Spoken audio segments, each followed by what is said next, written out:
लोगों का एक छतरी के नीचे आना जय भीम एक संबोधन। सबसे पहले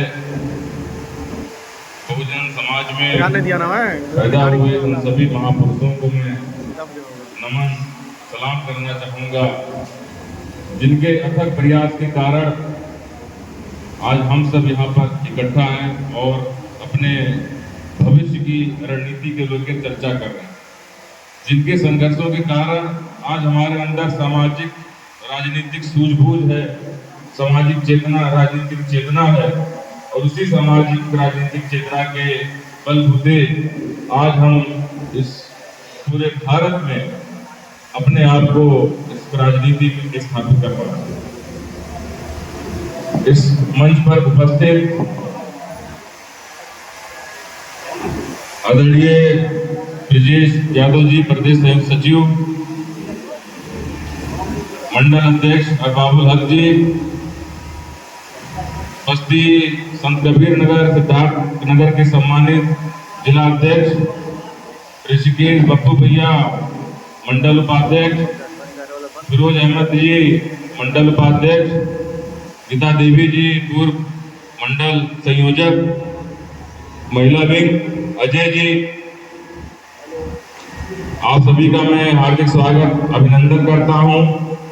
एवं सबसे बड़ा स्वागत तो आप सबका है कि आप लोग इतनी गर्मी में इतने समय तक यहाँ पर बैठे पड़े हैं। जरूर कहीं ना कहीं आपके दिलों में समाज के लिए एक दर्द, एक टीस है, जो आप अपने आसपास चीजें देख रहे हैं, किसी से छिपा नहीं कि हमारे आसपास कैसा माहौल बना दिया गया, चाहे दलित समाज से हो, चाहे पिछड़े समाज से हो, चाहे ओबीसी समाज से हो, चाहे आदिवासी समाज से हो, हर उस घर में वो लोग डकैती कर रहे हैं जहां पे वो लोग गरीब और पिछड़ा देख रहे हैं।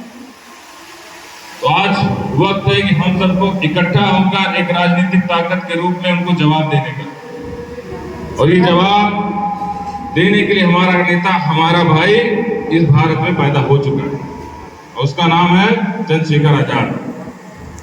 नगीना की महान जनता ने अपने वोटों से भाई को आशीर्वाद देकर देश की सबसे उच्च सदन में इसलिए भेजा ताकि वो दलितों की, पिछड़ों की, मुसलमानों की, आदिवासी भाइयों की आवाज बन सके।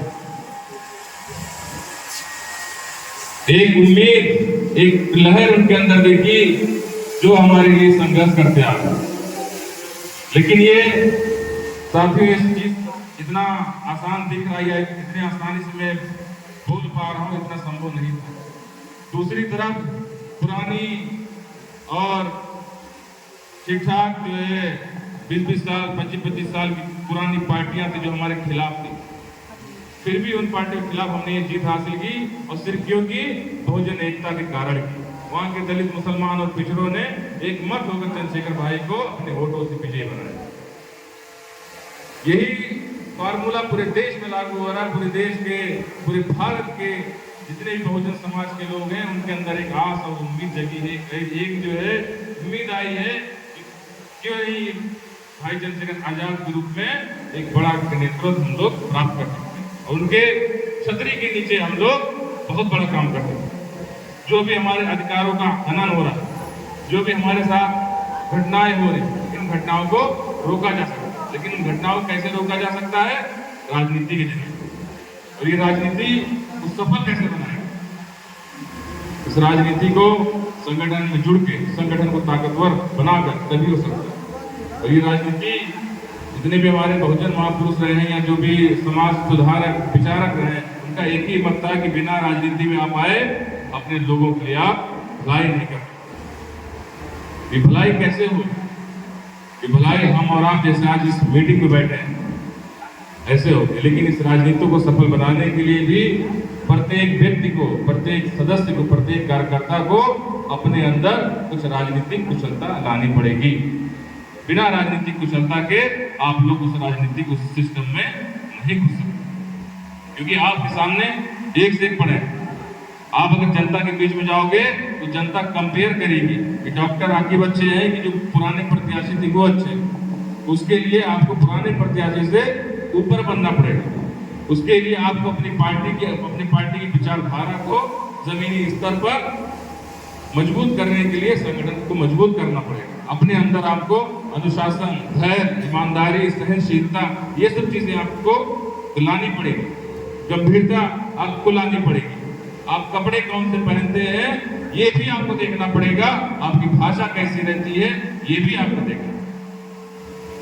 यहाँ पे जितने भी साथी थे सबने बाबा साहब काशीराम साहब का मिशन तो बताया, लेकिन बाबा साहब और काशीराम साहब का मिशन पूरा कैसे होगा?